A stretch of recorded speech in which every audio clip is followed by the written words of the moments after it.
नमस्कार मंडळी, आज आपण करू थोडंसं बिझनेसबद्दल गणित.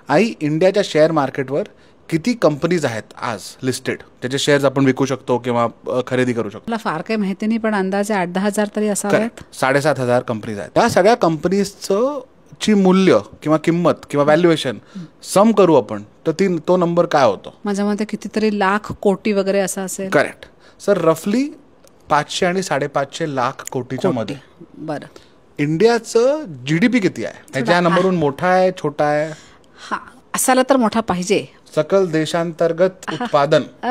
क्या बात आहे. मोठं असायला पाहिजे, पण असेल का नाही मला थोडीशी शंका आहे. करेक्ट. तर GDP म्हणजे सकल देशांतर्गत उत्पादन, तर ते आहे रफली 350 लाख कोटी. म्हणजे हे 8,000 कंपनीजची मूल्य इंडियाच्या GDP पेक्षा पुढे आहे. म्हणजे इंडियाची पब्लिक मार्केट, शेअर मार्केट खूप रिच आणि व्हॅल्युएबल आहे. खूप मोठं. म्हणजे जे आजचे उद्योजक आहेत, जे थोडे व्हेंचर फंडिंग म्हणजे समभाग भांडवल उभारतात, त्यांना IPO करणं गरजेचं आहे आपल्या इन्व्हेस्टर्सला परत पैसे करायला. बरोबर. मागच्या 3-4 वर्षांपासून भरपूर न्यू एज कंपनीज आहेत, ते पब्लिक गेले आहेत. त्यांनी आपली शेअर लिस्ट केली आहे BSE NSE वर. पण त्या सगळ्या कंपनीजची सममूल्य किती आहे?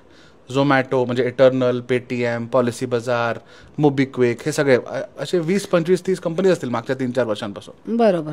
तर त्या आता ज्या इस्टॅब्लिश्ड कंपनीज असतील, त्या मोठे मोठे जे टाटाच्या ट्रक्स बनवणाऱ्या, बसेस बनवणाऱ्या, लोखंड बनवणाऱ्या किंवा हा मोठ्या मोठ्या कंपनीज तर भरपूर त्याचा पर्सेंटेज जास्त असेल असं मला वाटतं. तर 2%, रफली $100 बिलियन च्या आसपास. 100 बिलियन म्हणजे 1 बिलियन इज 8,000 कोटी, म्हणजे 8 लाख कोटीपर्यंत 2% ऑफ दिस 550 लाख कोटी इज न्यू एज. आता मागच्या 10-15 वर्षांपासून आपले शेअर मार्केट रफली 10% वाढतं इयर ऑन इयर, राईट?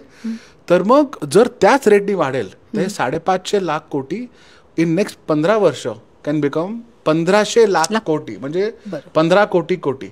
म्हणजे किती उद्योजकांकडे आज सुवर्ण संधी आहे की काय कंपनी बनवा. आता for example Bombay shaving company पण आज जर पब्लिक गेली तर 2-3-4 कोटीचं त्याची व्हॅल्यू असेल. असे किती जण करू शकतात, कारण करंट कंपनीज पण इतकी व्हॅल्यू नाही क्रिएट करू शकणार. सो दिस इज अ सुवर्ण संधी फॉर यंग कंपनीज, छोटे कंपनीज, उद्योजक, की इंडियाचं पब्लिक मार्केट खूप रिच आहे. पुढचे 15-20 वर्ष खूप मोठे आहेत. आपण करा आणि त्याची मूल्य आपल्याला मिळेल. हो, आणि त्या सुवर्ण संधीचा फायदा करून घ्यायला पाहिजे नवीन उद्योजकांनी आणि मराठी उद्योजकांनी स्पेशली. देशात सगळ्यांनी, जितके नवीन आहेत सगळ्यांनीच ते करून घ्यावं. जय महाराष्ट्र. जय महाराष्ट्र.